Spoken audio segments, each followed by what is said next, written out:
Median real estate values in San Diego up over 20% year over year. Some people are saying it's a super hot market. Some people are saying it's slowing down. It's really more of a mixed market. Here to talk about that, Sarah Smith of the Lee Home Team. How you doing, darling?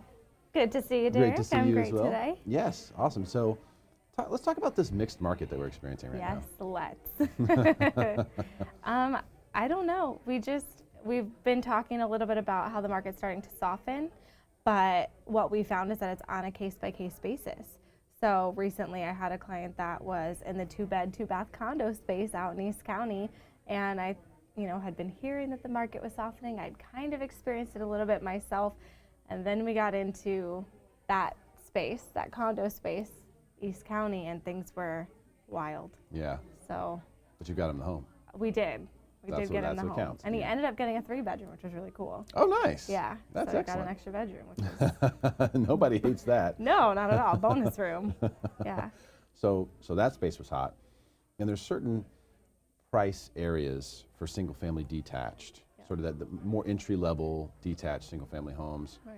Particularly anything with a pool is just going nuts. Yes. Or a view, too. Or a view, of course. View or a pool. We're in San Diego. Detached. I mean, that's really where it's at right now. That's still pretty hot, right?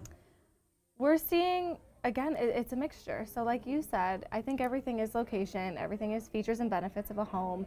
So if you're talking about something west of the 805 or west of the 5 and it's a single family, it's gone like that, right? Everybody wants to be by the water. We're in San Diego. We love the breeze and the nice weather. But if you start going out East County more, we had a single family in El Cajon sit for 2 weeks. It's really, it's difficult to tell where things are going right now. It's funny to me that you say sit for 2 weeks, like that's a long time. Like it's a long time, exactly. Oh my gosh, just sat there for 2 whole weeks. Just 2 whole weeks and nobody wanted to come by. And then the second we went into escrow, everybody starts coming at us like, well, we didn't have enough time to see it, and why is it gone already? And we're like, what do you mean? It was sitting for 2 weeks and nobody came to see it. And then the second we accepted an offer, boom, everybody comes out of the woodwork. So I think some of that has got to be the time of year as well, right? I mean, things just opened up. No one's traveled for a year. Everyone's on vacation. Right. Like everyone is on vacation. Very much so. Traveling. Kids are out of school, so it's a little bit more complicated. Camps and just managing that is a little bit more difficult for some buyers out there. So I think that has got to play a little bit of a role in there. I'd say so, probably, yes. Summertime and the holiday season, I think, are always very different times in a real estate market because, like you said, now there's childcare that you have to organize if you're going to be out looking for homes all day or all weekend. And especially around holiday time, everybody wants to wait until relatives are gone. So I think you're right. Like what we're seeing right now, last year summertime was extremely hot because everybody needed to make a move and no one could travel. Nobody could travel. So everyone was like, this is all we really can do. This is how we're going to pass the time. But now, I mean, I travel quite a bit. So the past 2 times that I've traveled and I've been in airports, it's been absolutely insane.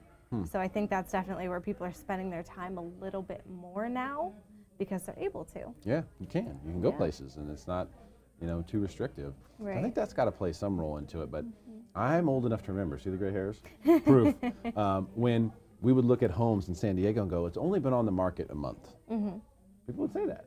It's only been on the market 27 days. So, don't go offer something low ball just yet. Like people, we used to say that. And so, the mentality has also shifted. The expectations of both sellers and buyers has changed a lot. And that may be curbing our sentiment a little bit. 100%. I think you're right about that because I think you're starting to see sellers still believing we're in the market from 3 months ago and just slightly overpricing their home, but now they're not getting any bites. And they're wondering why and what's going on. So now we are starting to see a lot of, okay, price lowered by 10K, price lowered by 25K. And we're starting to see a lot of back on markets because I think when you get into this space where there's so much competition and somebody's going, I've been doing this for a year and I can't get in a home and I just need a place to live. What do I have to do? And then they go and they offer the world and then all of a sudden they get into this home and that remorse starts to sink in. And then you see, okay, wait, no, I don't want to do this anymore. So now we're seeing back on markets, we're seeing things waiting and well, not waiting, but sitting. Like I said, you know, before it was things hit the market on a Thursday and you have to put in your offer by Sunday night because they're reviewing on Monday, and now it's days on market, you know, 12 days on market, 14. So things are definitely starting to take a turn. I don't know where they're going to go. I don't know what's going to happen with prices. I don't know what's going to happen with interest rates. Maybe you could talk a little bit about Nobody that. knows either of those things. Exactly. So anyone who's telling you they do, it's just an opinion, right?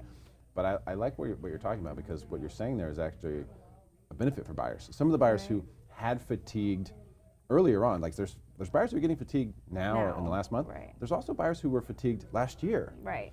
Those buyers might want to take a look again. Right. Now, prepare yourself. Price is up 20% year over year.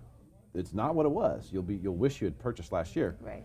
But you may not have the same mania, the same frenzy that you did then, and that might be more appealing to some people. No, exactly. And somebody on the team was dealing with some buyers, and they wanted to go and look at this house, and they said, "Oh, there's already 3 offers." And she was like, "Only?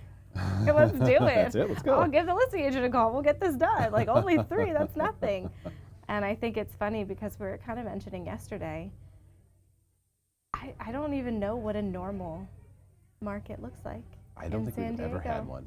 Yeah. We've never had one. Not here. No. And I think that's something that you hear a lot of buyers have that in the back of their head. I don't want to overpay. I don't know, you know, is it going to go past this appreciation-wise? And we're San Diego. Yeah. The demand will always be there. We'll never be able to build more. Nope. Or we're going to start putting houses up on stilts out in the water. Yeah. So we don't have the land space to go Build anywhere that's but up. it. Yeah. Yeah. So, I mean, that's why we're seeing the demand for single families go up, because we just aren't building them. That's right. You're 100% correct. Sarah, this has been great information. Really appreciate your time. Yeah, of Thanks course. for coming in. Great to see you. Appreciate it. Take care. Thanks, Derrick.